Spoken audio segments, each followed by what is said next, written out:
This is the Cedar Creek Church Living It Out podcast, a midweek reminder where we discuss key takeaways and principles from the weekend message to help you live out the truth that you matter. Well, hey, everybody. Welcome to the Living It Out podcast, a weekly podcast to help remind you that you matter and to help you live out that truth throughout the week. My name is Casey Greenewalt, and I am your host today. I am joined with Marna Ward 2 weeks in a row. You get the two of us, and I am really excited for our conversation today. Marna, how are you doing on this rainy Monday morning? I'm good, Casey. Yeah, I'm glad to have this conversation. This is kind of a fun one. Yeah, it's a little more fun than rain. So Yes. we're in a series right now called I Said This, You Heard That. We were talking all about communication because the reality is sometimes we say things or want to say things or try to come across in a certain way, but it isn't always how it's received. And the truth behind that is because all of us are wired differently. We see the world a different way. We process things that happen around us differently, and we respond to them differently as well. And so we jumped into the series, and we've been having conversation around the colors. And so before we even get into this, I would love to just give a caveat. If you haven't taken the colors temperament test yet, you should totally do that. You can go to the Cedar Creek app. That's the easiest way to find it. It takes you to a link. You'll take the test. Super easy to do, but it will help you figure out what color temperament you are. And that's a lot of our conversation today. So again, pause if you haven't, go back, listen to the messages, take the test if you're just hopping in. I'm assuming most of you know your color. If you know your color right now, I want you to say it out loud, say it proud, because you're allowed to love your color. It's a good color to have. Marna, what color are you? I'm blue all day long. I'm blue. Yes. Love it. And I'm a yellow myself. That was my dominant color. So this weekend, to kind of continue to get us familiar with the colors, Ben started the service by talking about some fun TV shows movies that many of us are familiar with, and we tried to name which one of the characters were which color. So he showed some pictures on the board, and then we all kind of took some time and talked about it. Marna, how did you do? Did you get most of them right? Which one were you like spot on with? No, I did not get most of them right. So it was kind of funny. Like it got to Star Wars, and I'm like, okay, 3 of these are not people. Okay, they're characters. Like what, I mean, Yeah, one's a so robot, the other one's like a monster with like fur. Yeah, that's great. That's great. yeah, so I'm like, does that guy even talk? Like, is this fair? Sort of thing. So yeah, how about That's you? awesome. I felt like I was like confident in a couple of them, and then I like wanted to argue with Ben. I was like, no, dude, like there's no way I could make an argument otherwise. So it is funny because sometimes when we watch movies, we see consistent temperaments in people, and they're usually pretty static characters. Like obviously there's always some characters that evolve, but it's always easy, oftentimes, to look at a TV show, look at a movie, and go, oh, like Buzz is definitely a red. Like he takes charge. Mhm. He's kind of the leader. Woody, well, he's probably a little more of a yellow, where you got Rex is probably the green, and Mr. Potato Head probably fits into that blue category. And so it's fun to like think about. Oh my gosh, Mr. Potato Head. I'm Mr. just Potato having a Head's the moment best. here for us blues, like, right? Yeah, Yeah. totally, right? Totally. He carries all of his parts with him. Like yes, He's ready to go no matter what. He's got every that's right. expression and emotion in his right pocket that he's going to pull up and put in his Yes. face. That's so good. That's one of I my love it. all-time favorite lines. Take your angry eyes. So Yes. yeah. Here, take your anger eyes. That's great. I love it. Toy Story is a great movie. But again, just like a fun way this weekend, we looked at Toy Story. If you're thinking about like Seinfeld, I know we talked about that too. Star Trek too. There's some characters you could probably think through. So here's my challenge. If you have some kids, this could be fun for you guys to do. If you're all maybe having this conversation together, you could maybe pick your favorite movie or your favorite TV show and try and figure out which color the characters are. Or if you're married, maybe you have a show you like to watch together. My wife and I do this all the time, not just with colors. We do it with the Enneagram. We try and type people all the time. It's probably not healthy all the way, but it just helps you continue to become familiar with like the colors and with the temperament test. So that was super fun for us this weekend as we That's entered great. into the conversation. Because here's the reality: as we look at those characters, even like every color, every temperament, whether it's a mix of 1, 2, 3, whatever, you have some pros and you have some cons. You have some things that are some incredible strengths that make you unique and make you you and make you so valuable to your friends, your family, the people you work with, your colleagues, whatever it is. And then you also have some destructive tendencies. You have some things that are going to hurt people. And the reality is you don't always see how those hurt people because you're just speaking out of your intuition, out of what feels natural. And so as we talk about that, I would love for us, Marna, as we dive into that conversation, let's maybe break down the colors or maybe talk a little bit more about the idea of like words and the power that they have. And we can then transition that conversation to each color and what words work the best for each of our colors. Yeah, I think this is where even if you watched the message where Ben had that scale where it was really showing you and really demonstrating the weight of our words. And when we speak into someone's temperament, really being thoughtful about the ways that they receive communication. Hmm. It was such a great visual of how much of a deposit that really is into someone, versus, like you said, on the other hand, sometimes what we sometimes intentionally, a lot of times unintentionally, take away because we're really, I mean, all of us, especially when I think about the pace of life, when I think about sometimes just your normal family dynamics, there's some things that it's like, man, sometimes it's just like, it's just easier, when, especially as things speed up, it's like everybody's, back into what comes most naturally to us. And so I think those are some of the places where I watch even our family work through some of like, okay, I know when the stressors go up, all of this like wonderful conversation about temperaments and building each other up is like out the window because it's like we got to get, XYZ, or those sort of things. So Yeah. I think it's really, and we talk a lot about this on the podcast, but it's a lot of that heart work to make sure that even in those times, even if that's a circle back or some of those things, that help us to really go, okay, wait, why was that so tension filled, or what did Mm. sort of break apart there? And I think Mm. these are all tools to help us just get better. It's not an Yeah. arrival point. Yeah. Yeah, yeah. So I think what you were saying is before we step into this and even think of our color, we have to understand the goal of this is to be able to communicate better to the people around us and meet their need. And Ben talked a lot about that this weekend. So we're going to talk and dive into that here shortly. But as we think about each of the colors, I think there's some things that all of us probably relate to, and we all love to talk about ourselves. So we're going to take just a second here and go through each of the colors and talk about what are some of the words that we like to hear, or some of the types of words that us as maybe a red, yellow, blue, or green that we prefer to talk, our language. So the first one Mhm. is my color. So I'll go first with this one. And I'll let you go next with blue, Marna. I love Yellow, it. what do we love? We love approval. We love acceptance. We love attention. And we love affection. Basically, all of the happy-go-lucky feelings are the things that we want to feel. We want to know that you believe in us, that you're excited to be here with us, that you like me, right? Like for me, I want it to be known that I want to know that people around me enjoy being around me. That's very important to Yeah. me. And for some other people, it's not always the case. So positive affirmation. Hey, I'm pumped to be here. I'm super excited for. Those are great words to say around me because it makes me feel good. What about you, Marna? I You're a blue. love What are some of the things that make you feel the most safer? Yeah, Which so I I think gave one for blues, it's really about that safety, sensitivity, support. Blues need their space too, and silence, which just is so funny because it's like, unlike Casey, I I'm sort of the opposite where it's like I'm kind of okay if it's quiet. In fact, if I'm in too much for too long, I'm exhausted. And I think that space to think and reflect and have all those opportunities. It was kind of funny because even going through this, um, some of the ways that you get built up or again tore down is, I would say that's definitely where it's like, if it's go go go and everything's up against the wall and it's risk risk risk and we don't have time to think about it, and that, like, for me is like, okay everybody, like, wow. And I know that for you is like so much fun, right? Yeah, you're like, let's go. Now my next color is red, so I can get into that gear, but it is, way. my first instinct is like, this a good idea? That was that Yeah, in the temperament assessment. I'm always like, is this a good idea?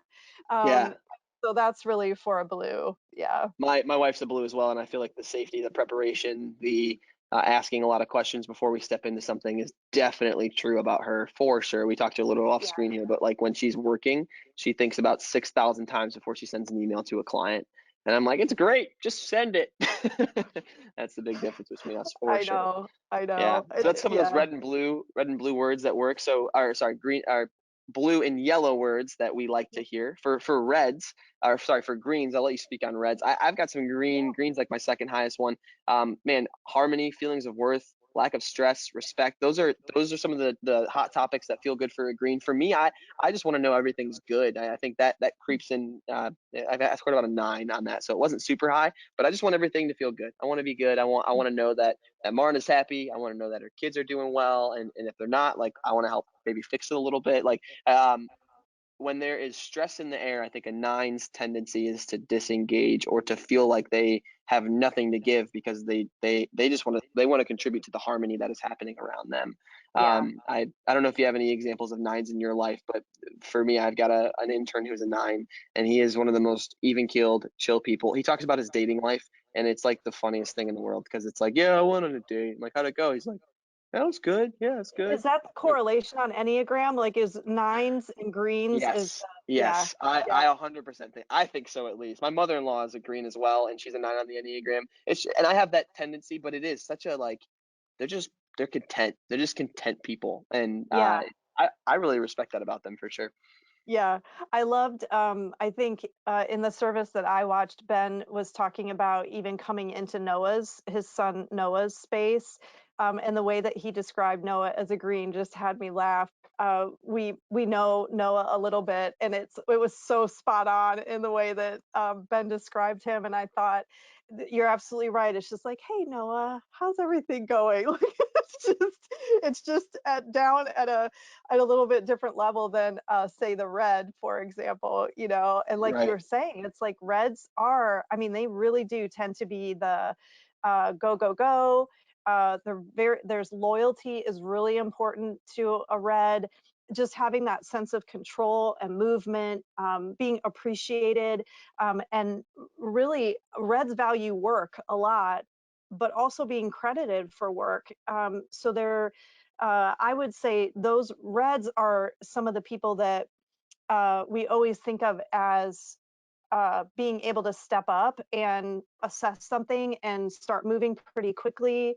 And I really appreciate, because I think they create so much progress and so much momentum around things. And so Hmm. that's what is interesting about, like you said, each color, how we respond to work, how we respond to relationships.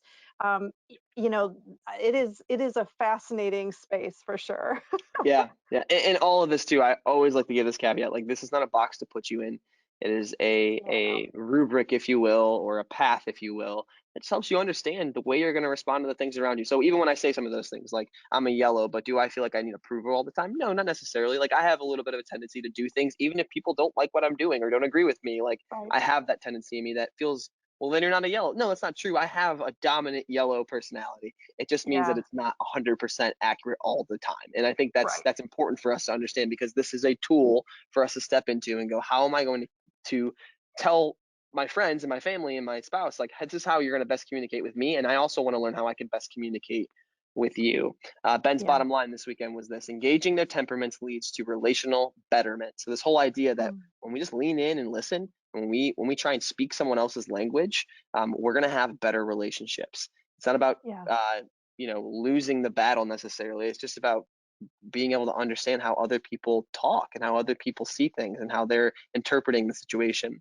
So what I would love to do here, Marna, as we wrap things up here, I want to go through each of the colors and just talk about some of the practical, really hands-on ways that each color likes to be talked to. I think this is super helpful. You could probably think about people in your life. Maybe they haven't taken the colors test. You probably can start to see which color they maybe resemble more than others. And so my hope is that this can be super helpful for the relationships that we have in our life, for even people who haven't taken this test yet, so we can learn how to talk to others. So why don't Yeah. you, Marna, kick us off here with what are some things that, I know we talked a little bit about this already, but as a blue, what are some things that build you up, and then what are some things that just really tear you down that you hate hearing? Yeah, so as a blue, the things that build me up is to notice and respond when I need support. I thought this was interesting, keeping my secrets. So I was like, ooh, and encouraging creativity. A lot of people don't necessarily think of blues as being creative, but there is a lot of creative space still for this color. I think you always think of like lists and order and that sort of thing, but we still have some creativity in us, and For really sure. giving weight to that research and words. And blues tend to be, at least in my experience, like we're pretty methodical. Like we're really not going to share something unless we've thought about it and we know what we're going to say. There's very few things that are off the cuff kind of Mhm. things. So I think when that's really important to recognize that to just be dismissed or like run right over, it's like, got it, sort of Mhm. things. So, Mhm. Mhm. obviously the opposites of these things kind of tear us down. Again, that dismissal of either emotions or that sort of thoughtful hard work. And if we don't have a lot of the details or that time to process some of it, that can also be some places that that happens. It, I'm laughing because I'm like those two things are like the two core of most of my wife and I's fights. Is like I either dismiss emotions or I don't give her enough details or enough space to think about the details before I'm ready to hop into something. So that's Uh-huh. great. Thanks, Marna. That's super Yes. helpful. You're Uh, welcome, Casey. Yeah, right. Well, it's funny because in a lot of ways, a yellow is kind of the opposite in some ways. Yes. For me, what speaks and builds me up and feels like makes me feel good, like makes me feel like we have a good relationship is man, just listening to me. I love to talk. I love to have conversation. I mean, I told like 3 stories before we even hopped on this podcast to Marna. Like I was just kind of catching up with her, talking to her, like, oh yeah, I did this, did that. It doesn't mean I want to listen to you. It just means I love to have exciting, robust conversation. And so listen to the yellows in your life. Like they love to share the fun anecdotes that they have going on. Yes, they They really do. do. I Yes. literally did that. I'm thinking back. I told you about my car, my wife making me Yeah, a sandwich and eating a you bite out of did. it. I told you like four You stories. you're being totally honest. Yes. 100%, 100%. Also, man, always seeing the glass is half full. I am a glass half full kind of guy. Overly optimistic sometimes, but I think that yellow tendency to just see the positive, to see the light in something, even when there's a problem. Man, when you're working with a yellow and there's a problem that comes up, if you can bring them the solution to the problem, if you can bring them how that problem is going to actually help you move forward in some way, that's one of my favorite things that our team does. Is when there's a problem in place, they don't come to me and go, "Oh, this was the worst," which is there's space for that sometimes. Obviously, there's a blue. Sometimes you need to feel that. I don't want to feel it. Yeah. I want to move on and try and find the solution and start to see the positive part of it. Now, on the same Yeah. side, what don't I like? Man, being too serious, demanding perfection. Sometimes the more rigidness of life, like I want to experience the fluidness of life, and the rigidness sometimes feels like it can hold me back in some sort of way. And so, as you can see right there, even the blue and the yellow, the ways that I'm built up and the ways that Marna is built up, it's very different. It's very, very different. Yeah. And so even Marna and I working together, we don't work together a lot, but even on the podcast, like I'm sure Marna probably prepares a lot more than I do for this podcast, which is totally okay. I love being off the cuff. I love having conversation. Doesn't mean I don't prepare. I watch the service, I have some conversations, but it's just going to look different Right. for the two of us and how we work. So the Yeah. last two colors here are green and red. I know we talked about blue and yellow because that's the two that we have. I'd love for you to talk a little bit about Yeah. red, and then I'll wrap things up with green. Yeah, so the Reds, give them something to be in control of. And this is just really important. I think, again, sometimes we can kind of do the like eye roll when it's not our own need, but it's like this is innate in Reds. And so that can be a really important piece of that if they don't feel like they have a role to play or something significant in that space, it's going to be really tough. Mm-hmm. And so recognizing their work, encouraging their intellect, and the things that tear a red down is if this is sort of ties in again, these are opposites, but making decisions for them or around them. So, feeling again sort of that like, oh, I don't have a role here or it doesn't matter sort of piece. Not doing what you tell them that you're going to do. Remember that loyalty piece is really important for Reds. So it's important to follow through. If not, it Mm-hmm. can be a tear down for them. And then embarrassing them in front of others. Again, so much is tied to that heart of loyalty in a Red that really almost being a little protective of that can really communicate a lot of care for them. Yeah. Even as you talk, I think about Josh Whitlow is probably the closest red I have in my life. And all of those things are so true. I'm even thinking about like when we do a house project, like Josh hates house projects, but if I just give him like one job, he's so good. Like he's ready to go. He's in charge of something, he's controlling Yep. something, he's moving something forward. He is good to go. But as soon as he doesn't know maybe like who's in charge or what's happening, that's when he starts to get maybe a little more flustered or stressed. Sorry, Josh, I'm giving all your secrets out right now. But that's when he starts to Yeah. maybe get a little more flustered and stressed, and he'll step in and be that leader to move things down the field because nothing else is happening. So yeah, Yeah. totally see that. Now again, feeling a little more on the opposite side here, you have the greens. The greens, they kind of want to be left to do just one task at a time. They're like my mother-in-law always. I'll say, hey, are we like, what are we doing Sunday for family dinner? She'll be like, I don't even know what I'm doing in the next hour. Like, I have no idea. Like, that is the statement of agreeing right there. And so one thing at a time, take life as it comes. Uh-huh. And they just want to go with the flow of things, similar to a yellow in some ways, but not so much concerned with the excitement of life, more concerned with just the even keeledness of life. Yeah. Another thing that I think when I think about my mother-in-law, I think about the greens in my life. You got to be kind with your criticism when it comes to nines. That loyalty and trust is there with them too, in some ways. And I think when you are too harsh with them, man, they'll take it super personally and just shut down, completely shut down. Whereas a red, you give them feedback or criticism, they might be more apt to take it and run with it and try and fix the problem that they see that is there. Doesn't mean you Yeah. can't give a green feedback. It just means you have to be conscious that they might take it personal, and it might cause them to freeze up a little bit. Expecting a green to get things done fast on a time frame is probably not realistic. They're going to kind of work at their own pace in some ways, and so if you've got to work with them in those ways, like I said, my intern is a nine, a green, and this morning actually it's kind of funny. We were taking some carpet out of the student ministry's room, and Spencer, who is a red, this is perfect. This is such a great example. Oh my gosh, all of this. Okay, so we're in a group chat. Listen to my stories, Martin. I'm a yellow. I love We're in a it. group I chat, love it. and Spencer said, "Be there at 9:30 tomorrow, so we can get this carpet out." So Spencer's the red. He takes charge. I'm the yellow. I hop in at about 8:45 and say, "Who wants Chick-fil-A for breakfast?" So I went through the Chick-fil-A breakfast drive-through to get Chick-fil-A, and then Hunter texts back, "I'm running about 20 minutes late," and then because he's the green, and then Spencer responds and said, "I knew you'd both be late because I figured Casey would have something else going on and Hunter would be taking his time. So actually, we don't need to be there till 9:45. So you guys are still doing good." So that's like a perfect example right there of all of Oh our my temperaments being God. played out that just happened less than 4 hours ago. So That's there you amazing. go. There's the color. Yeah. So as you can see, all of these temperaments just communicated to in different ways. And I actually love that. Kudos to Spencer for knowing his team, knowing Mhm. who we are, and knowing that like Casey's probably going to come up with something fun to do.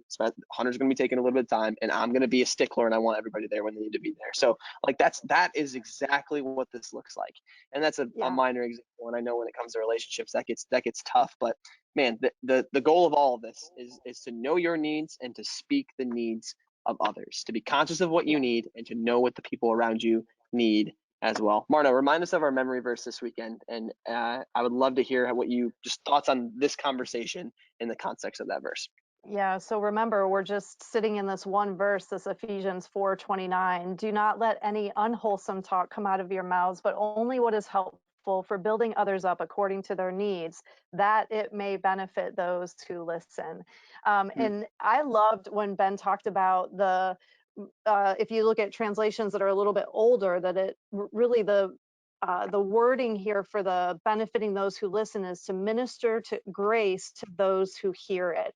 So this is the spiritual significance of it, is that as fun as the conversation is and understanding temperaments and all the unpack that we've done, the reality is that when we meet someone else's needs, we are ministering grace in mm, that mm, space. mm-hmm. And I think that's what we can sometimes forget or set aside, or again, it gets busy, or we may just miss it. We just aren't thinking of ourselves in that way. But gosh, that was just so encouraging to think, whenever we come into any space and any relationship, that we have an opportunity to minister God's grace to someone else, and Love to it. receive it too in some places where we need it. And so that's why relationships are so important, is that certainly our relationship with God comes first, and that can come directly from Him. But so often He uses others in that space to really, and minister means to meet needs, to speak life, to Mm, be that really life giving to people in any opportunity that we have. So, yeah. man, that was just such good So stuff. good. Yeah. No, so good. I love that. I think ultimately this life is about our relationship with God, yes, first, but that the fruit of that comes out in our relationships with people. And Mhm. this is a tool that we can put in our back pocket that says, this is going to help me speak the needs of the people around me. My wife and I have Yeah. this phrase we'll use sometimes when we're maybe just not having a great week, or it's been a rough couple months or whatever it is. Like, just be real. Like, marriage is hard, right? And so we'll Yeah. stop and go, okay, who needs to start the cycle of selflessness? Because we're not in the cycle of selflessness right now. We want me. You did this, made me feel, made me do this. It's like, okay, let's stop. let's take a second. Let me try and meet your need here for a second. My wife's love language is words of affirmation. So one of the things that I know that is a foolproof way to 100% lean into her needs is to just write her a note. It doesn't matter what I say. I could say something dumb and something cute and say I love you at the end, and she'll be thrilled. It's a simple thing that I know meets her need. I don't know what that has to do with colors. It probably has nothing to do with colors. It's just her love language. The point is, you got to know the needs of those around you. It doesn't make you someone who just gives in to everybody. It doesn't make you someone who doesn't ever have their own needs. It's not what it's about. It's about dying to Right. yourself, loving the people around you, and extending grace, just like you said, Marna. It's experiencing that grace by extending it to other people and knowing that you need it sometimes too. And so I Yeah. think identifying where those people are at is also another important part of this too. So as we wrap up here, there were three places that Ben talked about. Talked about our inner circle, our intentional circle, and our influential circle. So our inner circle being our family and friends. Those are the people that are the closest to us. That's where we can start. That's a great place to start. Your spouse, your kids, your husband, your wife, whatever it may be. Your intentional circle is just friends, coworkers. Reach a little bit farther out with that. And then the third one being the influential circle. So this is just your maybe social acquaintances, people that follow you on social media, whatever it may be. But there's levels to the people that we influence and the relationships that we have. And I think this gives us some good framework on how to step into that. Marna, if someone's listening today, what would you say is just the one thing they should do from this conversation and from the message this weekend?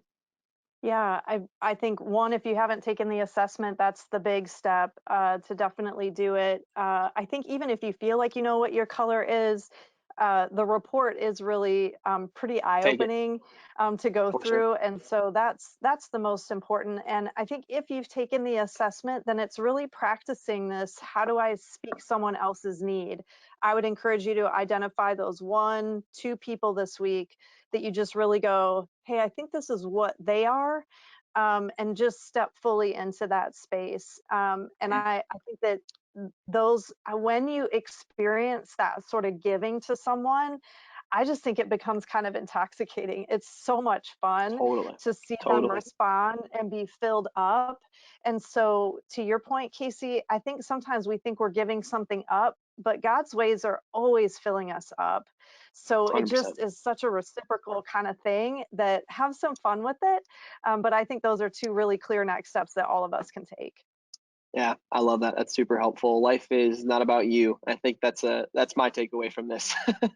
Yeah, life is not about you. It's Yeah. about your ability to love the people around you. Focus on your relationship with God, Mhm. absolutely, but ultimately the fruit from that should come in and come from our relationships to other people. So step into Yeah. those. I'm really excited to continue this series. I know it's been super helpful for so many people. Continue the conversations. For those of you that are dream team leaders, group leaders, you're on a dream team in general, and you're on the weekend, man, keep those conversations going. Ask guests that walk through the door, what color are you? This is super fun. People like to have these conversations. People love to talk about Mhm. themselves. I like talking about myself. Marna likes talking about herself. That's okay. But it's fun to learn. It's also fun to listen and hear how other people communicate the most effectively and what comes natural to them. So we're going to keep engaging in this conversation. Thanks so much for listening and hanging out with us today.